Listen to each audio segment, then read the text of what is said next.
You are the owner and you run 5-Star National. You guys are one of the absolute best in the business. Your journey is really fascinating. For a lot of these parents who are listening who have a ton of questions, what is this travel baseball thing? How does it work? I feel like you're somebody who can answer a lot of those. You obviously played the game. Yep. I get a call. He says, hey, man, I want you to help me coach a team. Let's put a team together. So you got a little small group in Burlington, Iowa. They got a really good player there. Somebody who sees him, a scout, and says, hey, man, you need to get in touch with this kid. He really play. I've got to form a relationship with that guy. I can help him, and he can help me. And so that's where this all kind of got started at.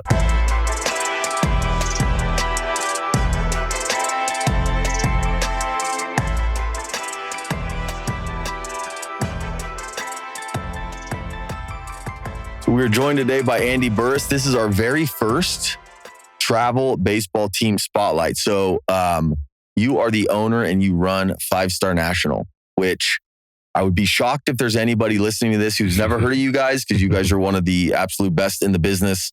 One of the most popular. Obviously, you guys have had a ton of success. So I want to thank you for coming on. Absolutely. But I want to first start out. I think your journey is really fascinating.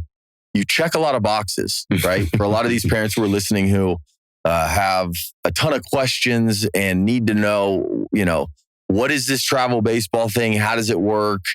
Have concerns or questions. I feel like you're somebody who can answer a lot of those because you obviously played the game, right? Yep. Did you go to college or did you get out of high school? So you got drafted out of high school. You played professional baseball. Right. What position?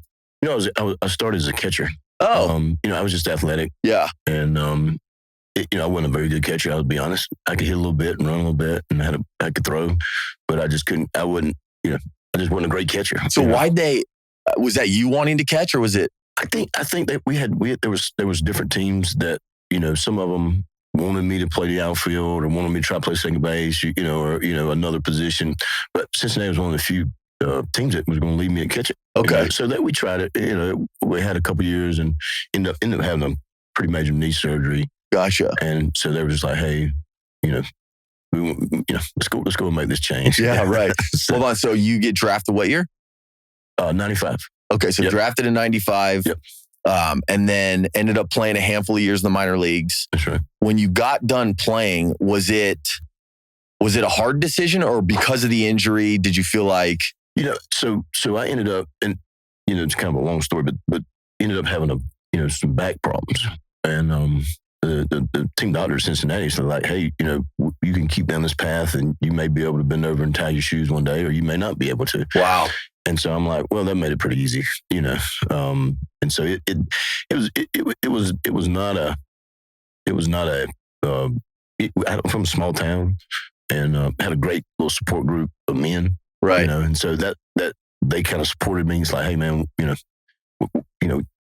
just look to what's next. And so did you get right into coaching? No, I couldn't really figure out what I wanted to do. As a lot of players do, right? Yeah, That's a struggle.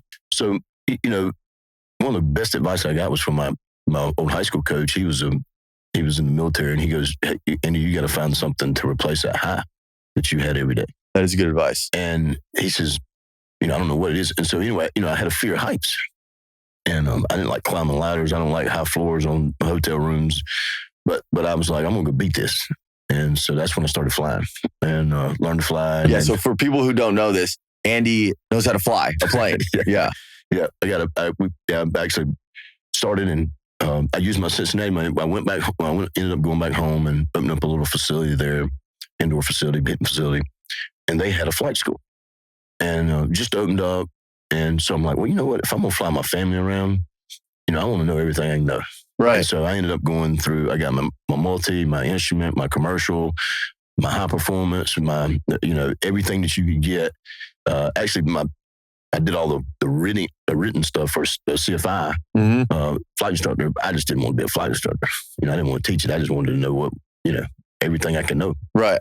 How long did that take, out of curiosity? I've actually looked into this for myself. Yeah. That's what I'm asking. I think it was about, I want to say 6 months to get to private. And I guess it probably 2 years start to finish for everything. Right. But now I was going every day to a flight school, which makes things a lot easier. Yeah. Like I can't do that. Yeah. No. I mean, I was getting up in the morning, doing all my flight stuff. And then in the afternoon, I had my indoor facility. So will you fly to events? Yeah. Oh, wow. I have a guy that does it now. I mean, he just right. But you're taking your plane to like. Yeah. I mean, that's convenient. Yeah, it's nice. Yeah, it is. It it's airport 5 minutes from my house. Wow. I was sitting. The other day when Drew was playing in South Bend, I was sitting in the airplane, and I had my nephew with me, and I was looking at the watch, and I got a little app, and it tells me exactly how far and how long, with the wind and everything, and it just tells you what time. And I was like, man, my pilot, it was his anniversary, so he couldn't fly you, so you didn't fly commercial. Yeah, right. And I'm sitting there, I'm going, I'd be sitting in South Bend right now, but I'm sitting in the seat in the freaking Delta. Yeah, and honestly, it's funny you say that, because the reason why I was considering doing it is it's what you just said. It's like the society today, it's everything needs to be immediate. And so naturally, when you travel as much as I do, and you have to spend so much time in the airport, how much more convenient would it be if I could fly myself? Just getting through the airport. I mean, like in Atlanta, I'm just redoing all the parking decks. Yeah. So you don't know if you're going to be able to park next to the airport, or if you're going to have to park 8 miles away. I mean, it's just, like I said, I know that when I leave my house in 5 minutes, I can pull my truck out there or Jeep and throw my bag in, or cooler, or whatever we got that day. And then, and it always says about a third. If it takes you 6 hours to drive, it's 2 hours to fly. Right. So it's kind of... That's a good rule of thumb. Yeah. So you said his name earlier. As I described kind of your past, you obviously have a son, Drew, who's at Georgia Tech, and he plays. So I think you have an interesting perspective, because you obviously played the game yourself. Right. Not only in high school, obviously in professional baseball as well. You have a son going through the process, who's obviously a draft prospect, who is in college. Right. And, now you're running this travel organization. So I want to talk about the travel organization a little bit, if we could. You, if I'm not mistaken, actually, the travel organization used to be called Chain, right? Right. And so you played for that travel organization, right? Right. So at what point did you figure out, I want to talk to those guys and see if I could maybe get involved in this? So, obviously, coming through high school is really in the state of Georgia. And in the 90s, early 90s, it wasn't a whole lot of travel baseball. It was chain baseball, which was Mr. Buddy Myers. And Buddy had a chain and sprocket company. He was from Mississippi, loved baseball. And he just started kind of funding a team because he just enjoyed baseball. And it was a little advertisement for him. Hey, what does chain mean? Well, it's kind of a weird, odd name, and it was Buddy's company. It was chain and sprockets. And so what he did was he would go on these big mills, all these lumber mills, and he would go in and he would, they'd have all these architects and engineers, and they couldn't figure out how to fix something. He'd go in there and he'd go back to his shop and manufacture something and come back. And so everybody loved him. Right. He was just a big spirit, just great guy. But he ended up passing away. I played for him, kind of jumping ahead. But when we came back and opened up an indoor facility, one of the guys, I said, man, you don't want to do teams, man. It's going to mess up your lesson business. Oh, interesting. And I'm like, so for a year or so. Why? Because as soon as Johnny didn't get to hitting the third hole. Oh, he doesn't want to get, he doesn't want to do lessons with you. Yeah. Got it. Yeah. So we, which there was some sensitivity there. Yeah. So it was which was odd, because I love the on the field stuff. I enjoyed the in the cage time, individual stuff, one-on-one stuff, but I love being on the field. Because as busy as we are, that was my little time. I didn't have to speak. Nope. I didn't have to speak to anybody. It was kind of like when like when you're playing, you got one thing to do. Right. And so I didn't have to worry about my phone ringing. I didn't have to worry about, because, ended up having several other businesses. I kind of walk you through, but so played for, and we started my indoor facility, and picked up the phone and called and was like, hey, I got some guys that, man, will come play for you guys. This was in 2002. We got back in Eastman, Georgia. And Savannah was where Chain was, where Mr. Buddy's business was, and where he ran Chain out of. And so they were like, yeah, send some guys, and we start sending some guys down there. So kind of like 4 years later, I get a call from the guy that was originally, it was Shannon Snyder, who was originally down there at Savannah, and he was up in Peachtree City. He says, hey man, I want you to help me coach a team. Let's put a team together. You do 16s, I'll do 17. I'm like, all right. So it was, and Lloyd Thompson, who is at home plate, I ran his first ever 16U team in 06, I think it was 05, 06, somewhere in that range. And so we did it for 1 year, and we were like, why are we coaching for home plate? Right. I mean, I like Lloyd, but I mean, we're chain guys, right? And so that's when change started, and I think it was 07. And then we really started, 08, and then in 09 is when I moved to Warner Robins and opened up a facility there. And so you guys have a facility in Warner Robins. Yes. And you also have like satellite teams in a bunch of other places. We have 52 different locations. 52 different locations. Yeah, Canada, Australia, and Puerto Rico is included in those. Wow. That either, partner locations, and for us, I mean, we just don't let you set up shop just anywhere. Sure. I mean, you have to have a place to train. I would imagine, and correct me if I'm wrong, there needs to be this expectation if you're going to represent the chain brand, or in this case, the 5-star national brand. Right. Like, you have to do things a certain way. Sure. Right. Yeah, we have, and we like anything. So, Dairy Queen was, I own some Dairy Queens coming up. And so Dairy Queen was the first ever franchise fast food restaurant.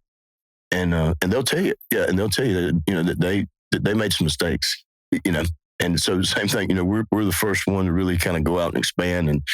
And the reason I did it was, so you got a little small group in Northern Iowa, just say. I mean, Burlington, Iowa, we'll just, played there, so I remember the name. Right. And they got a really good player there. And he's playing on the local team. And somebody sees him, a scout, a coach, or somebody sees him and says, hey man, this tells him or tells us, hey, you need to get in touch with this kid. He really play. He needs to get out of Iowa and get into some bigger stuff. Yep. And so we reach out, we talk to the parents, man, they're excited. The kid's excited. His local team there, where, the guy, probably an ex-pro player or something, has been hitting with him, gets mad because he's leaving the team. So now he's not hitting in that same facility because they're all mad at him because he left the team. And so what I started doing, I was like, this ain't gonna work. I said, so I got to form a relationship with that guy so that we work together on this thing. So what would happen, he'd start struggling a little bit, and he wouldn't have anybody to go hit with. He'd been hitting with this guy since he was 8, in Burlington, Iowa, and so I said, I've got to form a relationship with that guy, because one, there's no need not to. And two, he may have another guy that comes through, and I can help him, and he can help me. And so that's where this all kind of got started at. And then they were like, well, why don't I just call my team, at the time it was Chain, and I was like, that's fine, and then hey, you buy the same jersey. So when he plays with you on the weekends or weekdays or whatever, then all he does is puts the same jersey on and comes plays for the national team on the weekends. And so that's kind of how all this got started. I'll tell you a funny story. Drew, my son, when we were he was 13, 14, there was a team out of Texas, and the coach of the team started, like they all, like they do, hey, Drew had a good game against him. He was, shooting Drew a message. And Drew's like, Dad, you need this guy. You need this guy. I'm like, I can't help nobody in Texas. Right. Why am I can't. Why? And so for a year I fought it. And now Nico Moran is and he's one of our best guys. I mean, he's actually on our national program, and I laugh and say, well, I should just listen to Drew. Yeah, right. Yeah, he should run that team when he's done. Yeah. Okay, so help us understand, as a travel ball organization, where is development in kind of the grand scheme of things? Because I think travel teams get this, it's not reputation, but I feel like there's this stigma of like, oh, it's just showcasing. It's just come play with us. Let's go win this tournament. Sure. And in so saying that, a lot of people, I think, draw this conclusion that like, oh yeah, you don't care about developing my son or our player or whatever it is. What would you say about that? So I have a unique perspective on this because when Drew was coming up, I didn't really want him, I'm about 100 miles south of here. I didn't really want him coming up here. And I didn't want him playing local because, what would happen was, because I owned the organization and he'd be playing for one of our teams and I'd show up and he'd be able to, half-assing around or something. Mm-hmm. I'm like, get on his butt, and they're like, oh, he's fine. I'm like, no, he's not fine, And so anyway, I started taking him to Tampa, 5 hours away.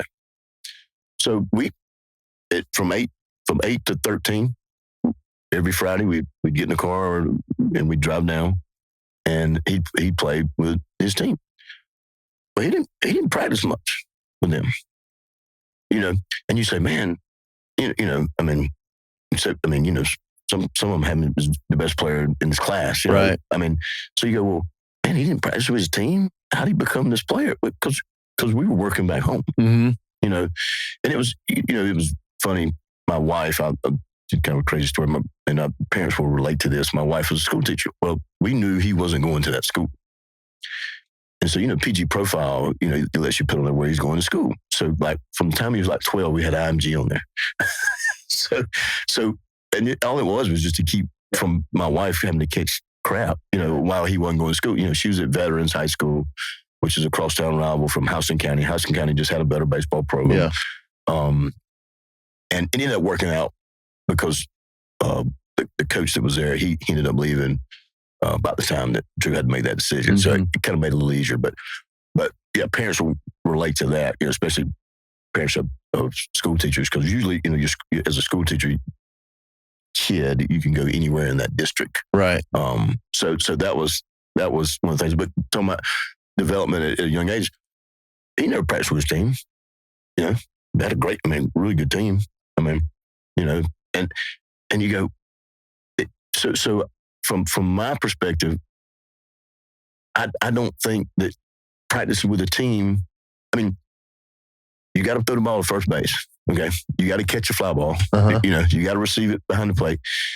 And there is some camaraderie that I get from a team, but from a development standpoint, it's not a necessity because I saw it happen. Oh, got it. So, yeah. So you look at like the responsibility in a sense that falls on the kid. Like, how are you getting better every single? Which, by the way, also makes sense because you may be playing in tournaments every weekend, but let's assume it's not every weekend and it's every couple weeks. Right.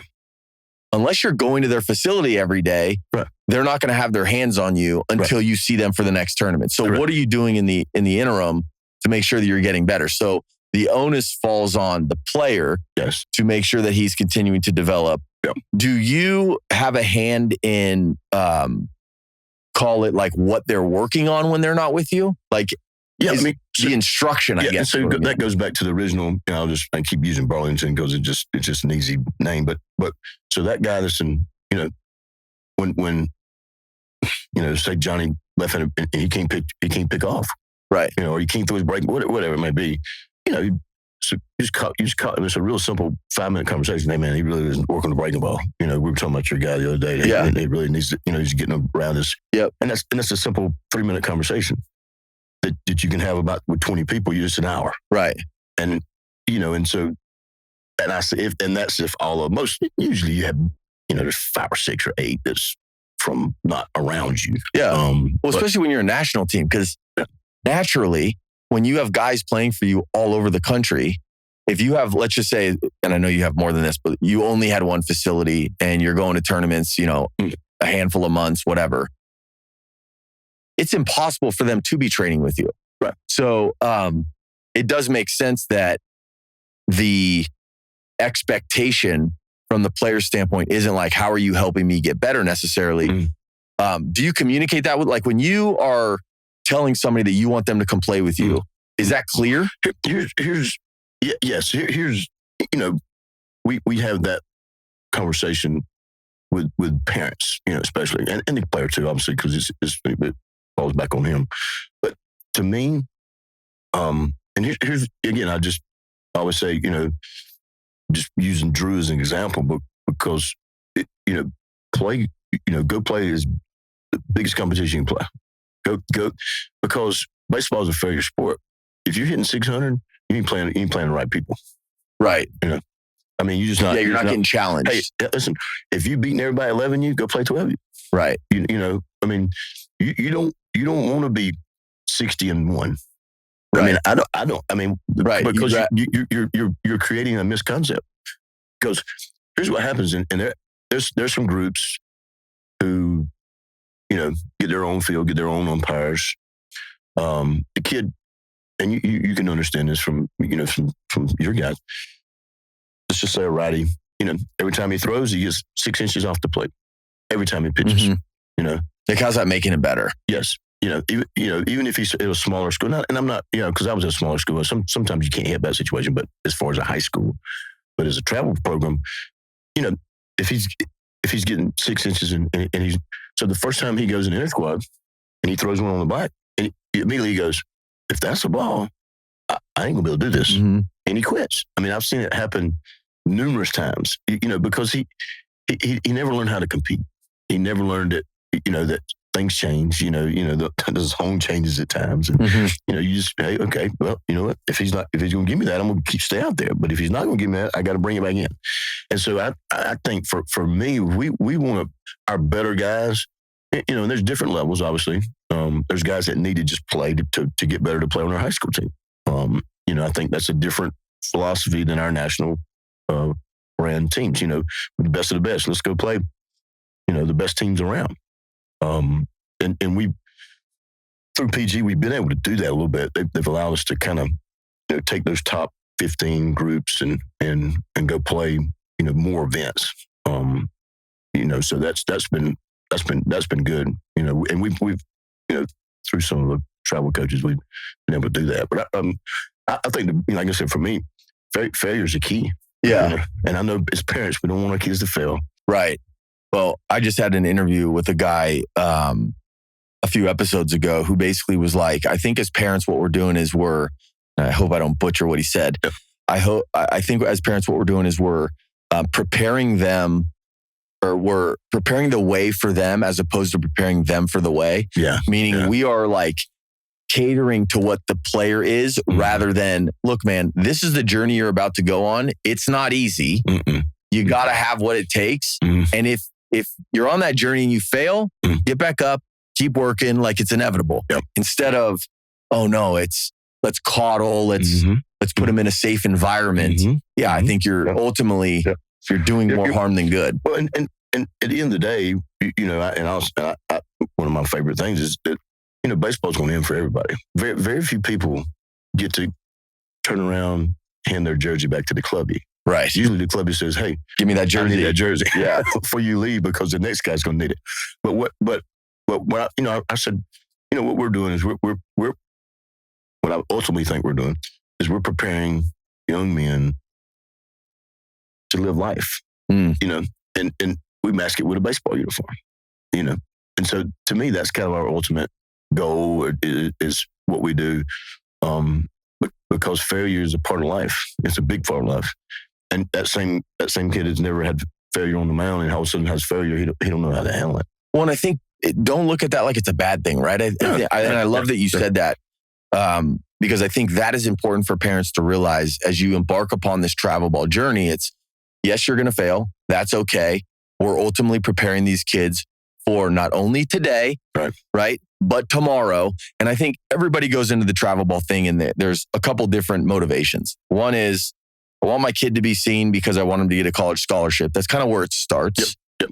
And then the next is, well, I want my kid to get scouted. Hopefully he can get drafted and, make this a career. Right. But if that doesn't happen, I think that it is a missed opportunity for any kid who goes through this journey, and parent who, let's just say, kid doesn't get a scholarship, doesn't get drafted. Are you looking back on the travel ball experience saying we failed, or there was nothing to gain from what we just went through? Like, that's sad, because that's a lot of kids. Yes. Yeah. Yeah, and that's why it's important. I mean, and I say all the time, travel ball coaches are the only ungoverned people. Like That's a good point. Yeah. Agents they're overseen by the union. Yeah, that's right. Yeah, That's the financial baseball. advisors. Right. Yeah, overseen by obviously all of the governing bodies out there. Right. Good point. I mean, college have rules. Mm-hmm. High school coaches have rules. We don't have any rules. I mean, there's nothing that says, I can't lie to you. And the biggest one is the whole, and this was the one that I hate the most. And I make sure our guys understand that this is a powerful thing.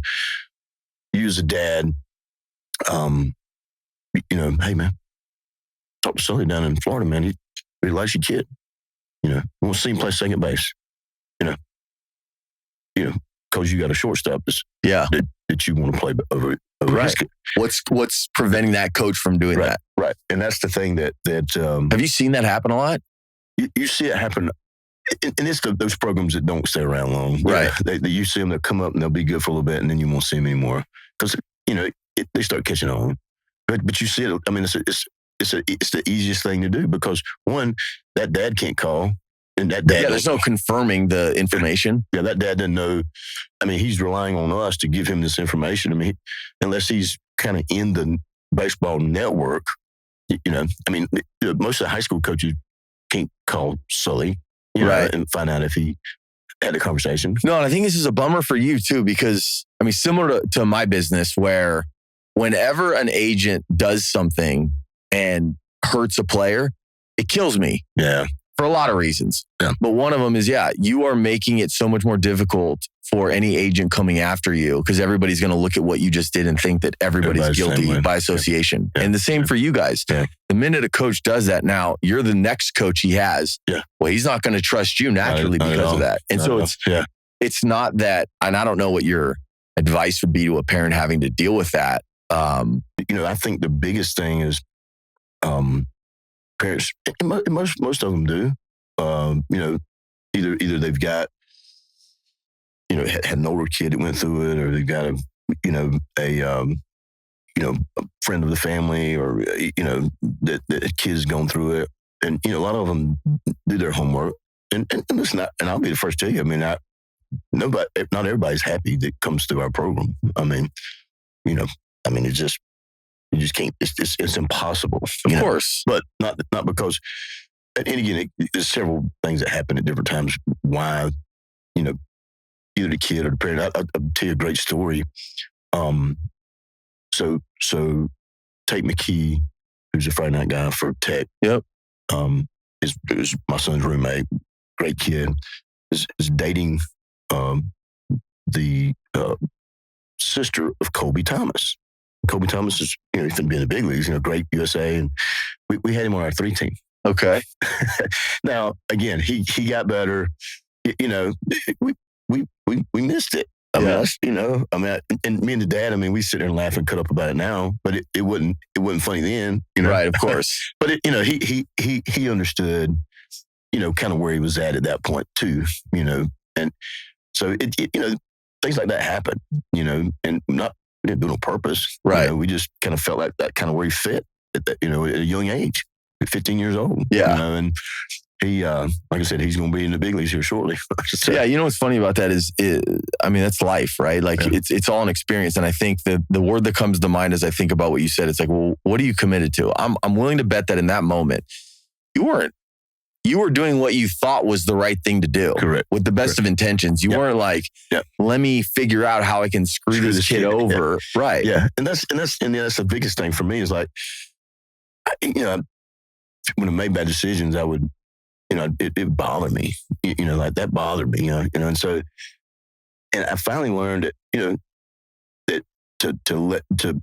I made the best, I did what I thought was best. Right. Not in any way trying to harm or put somebody ahead of him or do anything. It was just that, hey, I thought that's kind of where he fit and he would get to play more. Because he needed to get better. So anyway, that's one of those things. And I've learned for me, I had to kind of learn it, when I lay my head down, it's like, you did what you thought was best. Right. And don't let it bother you quite as much. Well, the fact that the dad in you can laugh about it now speaks to obviously there's some recognition that this wasn't intentional. Yeah.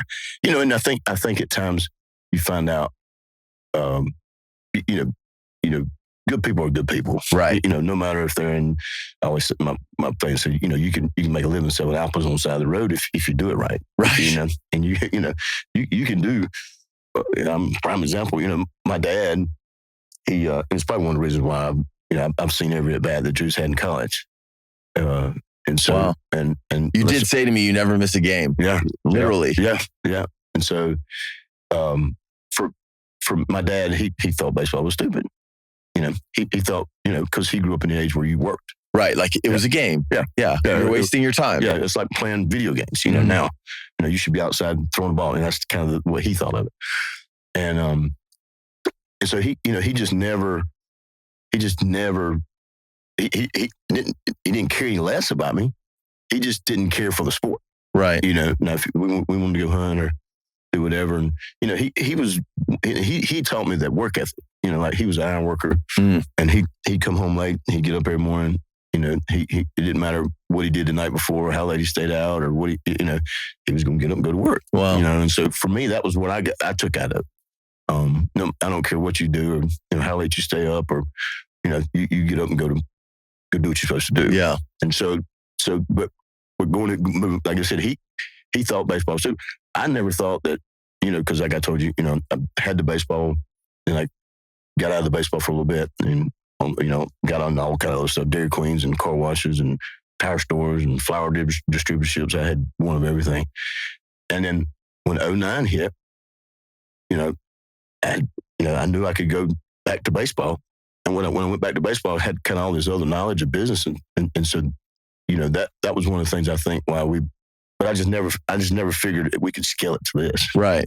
Well, it's a testament to the work that you guys do, certainly. Yeah.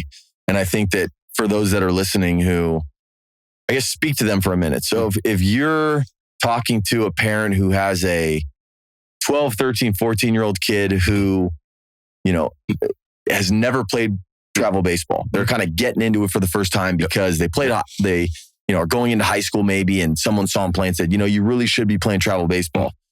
What's some advice that you would give them to kind of prepare them for this? And I touched on it earlier.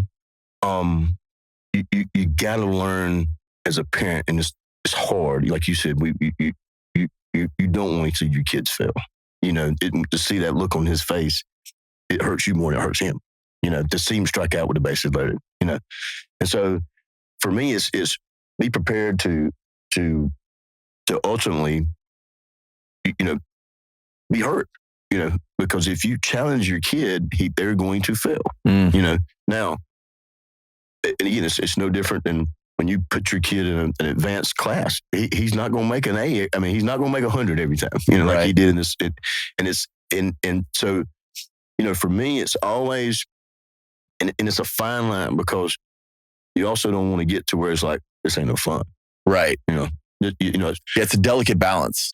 I talked to a lot of child psychologists, just because I was trying to kind of figure out, and one thing that I really, some of the best advice that I can give, up until kids get in their testosterone age, 13, 14, 15, for us, we have to get up for an adult. We have to get up every day and go do something to feel like we've accomplished something that day. Yes. Until you get to adolescence, kids don't think that way, and so it's hard for us to really think how they think. But, you take the 10-year-old kid out and, he's a good player. And, hey, we're going to work on backhands today. And he gets there and he's, screwing it up and you get mad and I've done it, Yeah. And so you end up hitting 100 baseballs to him. And he gets in the car. The last thing he wants to think about is anything baseball. Because it wasn't fun, So I equated. I always hunt and love labs, and for a lab puppy, when they're retrieving, you want you don't want that lab puppy on that whenever he retrieves and gets sidetracked and goes and does something else, you lost him for 3 or 4 days. Oh, interesting. Yeah. So you want him to come sit back, like he's supposed to take that and have him want more. So it's the same way for a young kid. Hey, we're gonna take 30 ground balls today. Okay. And it's hard, that 31, he takes a bad hop and you go, one more. Nope. We said we was gonna do 30 today. Oh. And so what he does, so when he gets in that car, guess what he's thinking about? 31. Not this was a freaking terrible day. Right. And I don't even want to talk to dad, And so it's creating these mindsets in kids because guess what? When you come home the next day, Dad, we're still waiting on 31. Right. That's what, in his mind, that's what he's thinking about. And so he'll go to school kind of in the back of his mind going, hey, but if he goes, like you said, you go out and he's dog tired and can't stand up and, just mad and tears run down his eyes and he didn't get in the car and going, man, I won't do this again tomorrow. Right. But it's hard because we as adults feel like, okay, we got to get something accomplished. We got to, hey, let's get it right. Let's keep trying until we get it right. But yeah.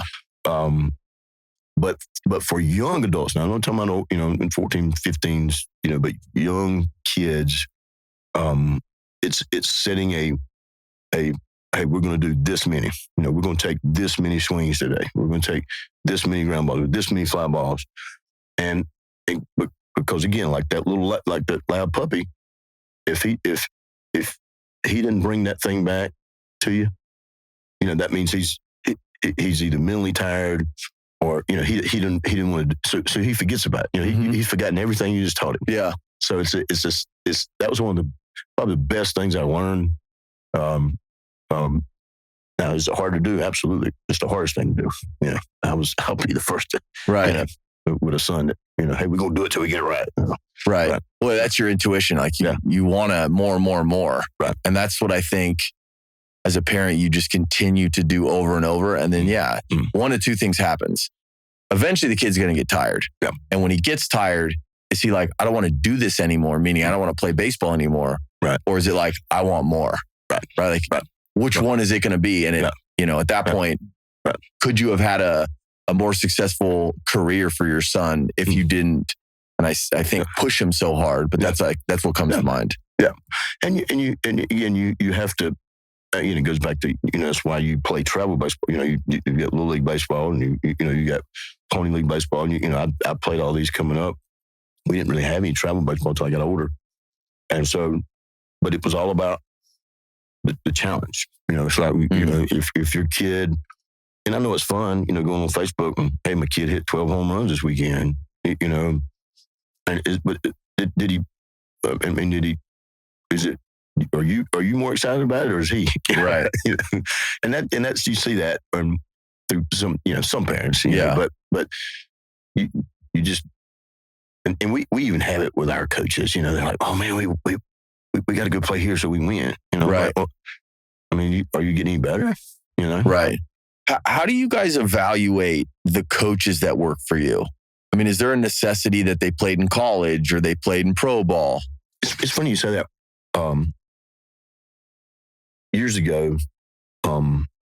we had a group that was just, and I'll leave names out, but sure. We had a group that was below us, and they had a scout that was, it was two young guys. One had played a little baseball, one had not. I guess it's probably 10 years ago now, 8 years ago now. But anyway, they opened up a facility, brought a scout, pro scout, really good scout, in there with them. And started doing some things, kind of smaller town, and the younger guys and the older guy kind of butted heads. He ended up kind of going and leaving, and it wasn't really his main thing anyway. Yeah.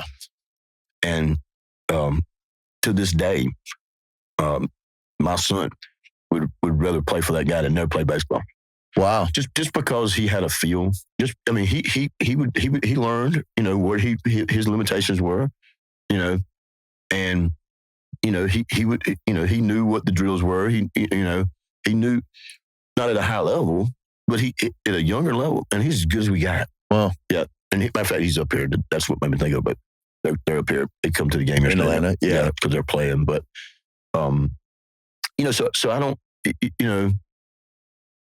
and some of the worst coaches we've had, because they're, entitlement. Sure. Those guys that play in the big leagues. Or they were, so good. Yeah. I mean, I remember it was like Tommy Lasorda said this. It's like sometimes the worst coaches were the best players. Yeah. Yeah. Because, for them, it was natural. Yeah. Right? Like, Barry Bonds talking about hitting to some kid, like, just do this. Just do it. Like, Barry, it's not that simple. I'm not born like you. That's right. Yeah. That's right. No, it's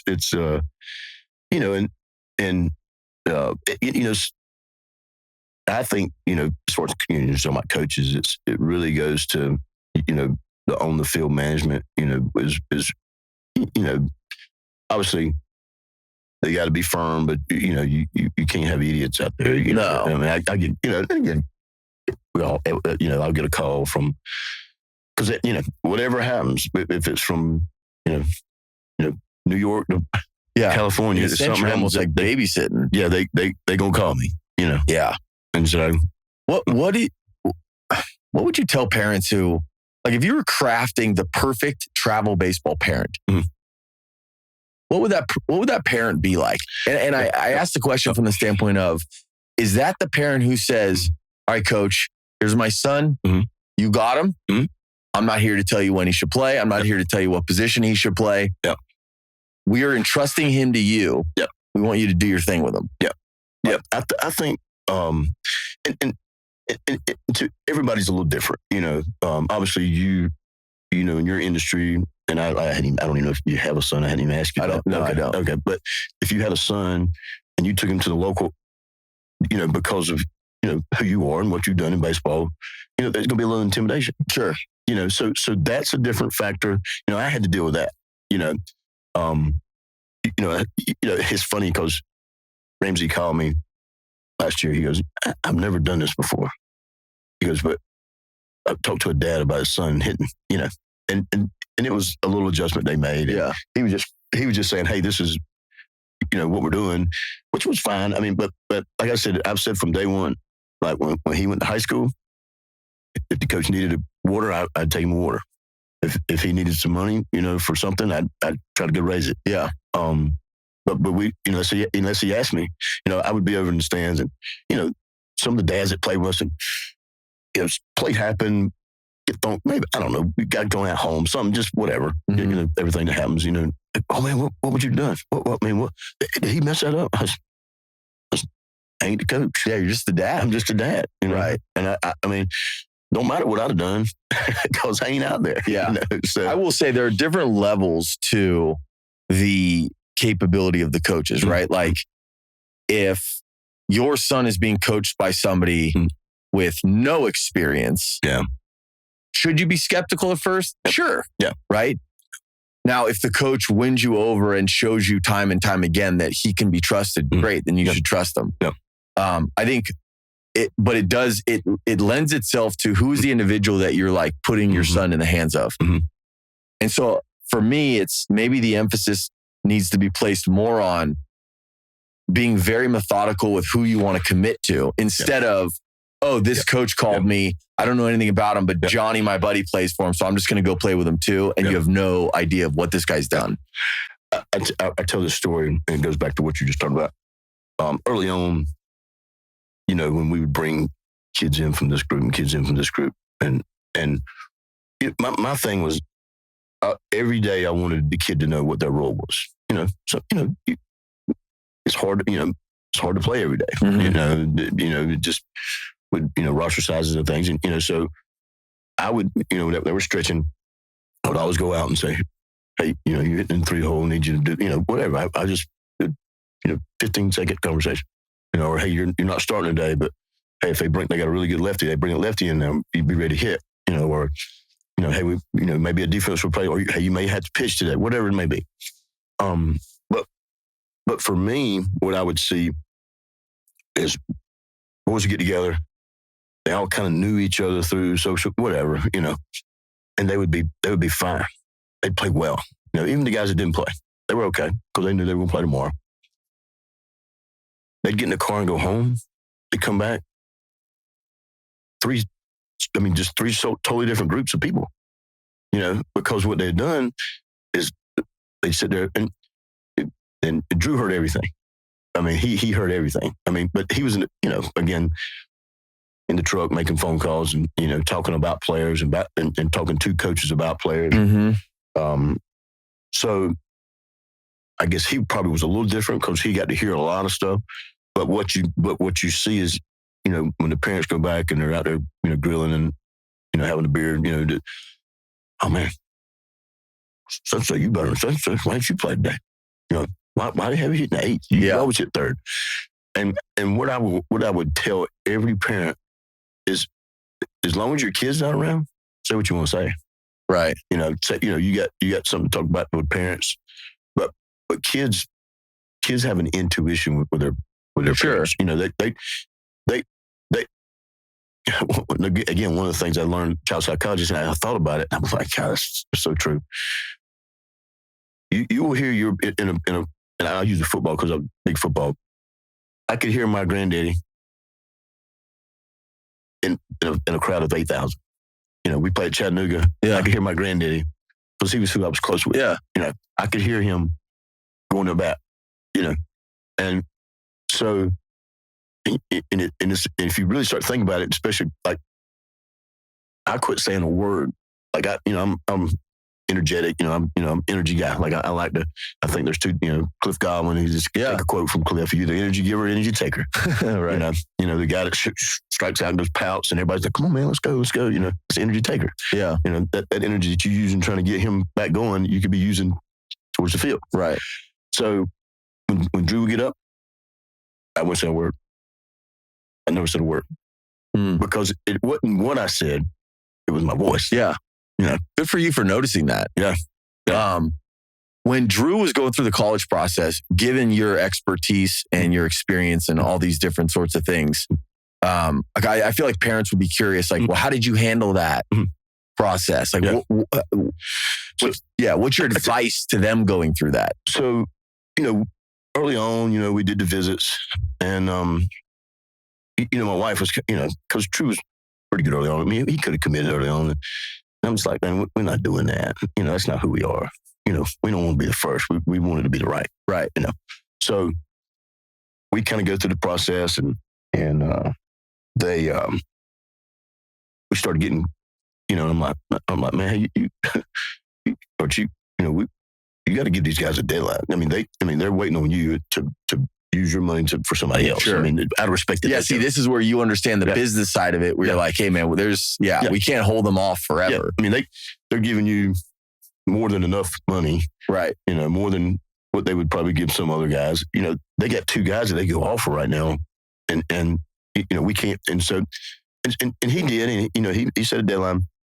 And, it was like a 3-month process where we would, took our official visits. And, so he came up, and I said, like, hey, you got to start, like, two months ago, you're not going to remember everything. I said, make sure you write goods and bad positives. Yep. When you get home, so you can go back and just oh, okay, I remember that. So, and I probably should share it more, but so he came up with a chart. Everything had a value. The uniform was a 4 value. Yeah. The coaching was a 10 value. Yeah. And so he come up with it's like 12 things, and he went by each school and he would put a number, and that's how he picked. It's funny because I do the same thing with our guys before they go to those schools. Yeah. And you want to know why it's so good too? You're going to visit multiple schools. Yeah. And most of the time, it's right after you left the school, you're like, oh, that just felt right. Yeah. And let's just say the first one is really the one that you wanted to go with. But now by the time you get to the 4th school, you can't even really remember how the first one stacked up with the 4th. So oftentimes you may choose the last one. Right. So that's smart that he figured that out. Yeah. And I tell you, because, early on, that's early recruiting stuff was so popular, early, years ago.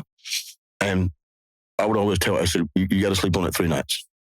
When you get that offer, because it was so emotional. At 14 years old, Georgia just offered you. And it was, I've always wanted to go to Georgia, man. That's just, and I go 3 days. I said, you wake up on the third day and you still feel the same, then you pull the trigger, you know. But you'd be surprised, you know, you get off that emotional high. Sure. And you start to really look, man, you know, they recruited 8 shortstops and I'm the 9th one. And, you know, you really start kind of setting in. Yeah. And so then you make an educated decision instead of an emotional one. Right. Yeah. All right. Last question before we get out of here. Where do you think travel baseball is in 5 years? And we talk about this, you know, obviously Rick and Thurman and the owners. Yeah, shout out to Rick, owner of Perfect Game, for setting this up. Yeah. And Rob they're like fire and ice. You know, right. I mean, it's been such a great dude. I mean, both of them are great guys. I enjoy both of them. And the PBR guys, I mean, they're good guys too. Yeah. But you know, and we talk about this with, you know, the guys in there.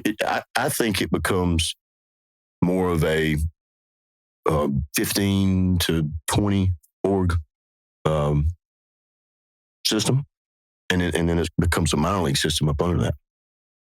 Like international soccer, I feel like on some level, right? Yeah. That's. I can see that happening. And like you know Dennis Gilbert. Yeah. I mean, I love Dennis and go. Yeah. And so, you know, he's on something with the commissioner, and you know, so he gets some inside information. But you know, minor league baseball is going away. Yeah. You know that you know they have the CBA, you know, next year. Yeah. You know, and I'm actually in the process of. I've always wanted to have a minor league team. So we're in the process. We're down to 2. So we hope we get one. It's over in Kingston in North Carolina. Kingston, North Carolina? Yeah. Is that the same? Are they still in the same stadium that they? Yeah. Oh, wow. Yeah, they used to be the Kingston Indians. Yeah. Been there plenty of times. Yeah.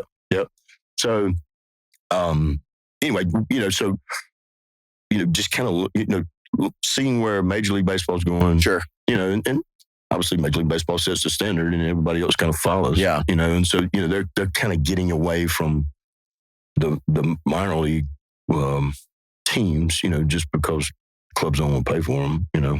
And I mean, I think if I could foretell where it goes, I could definitely see that happening. I think looking at other leagues, especially like international soccer and how they have it kind of lined up, and it's this vertical integration and development. And I do think that makes a lot of sense. I'd be curious to see if we got to have another conversation in 5 years and be like, just say I told you. Right or wrong. Yeah. Well, and you know, and what people also do is like internationally,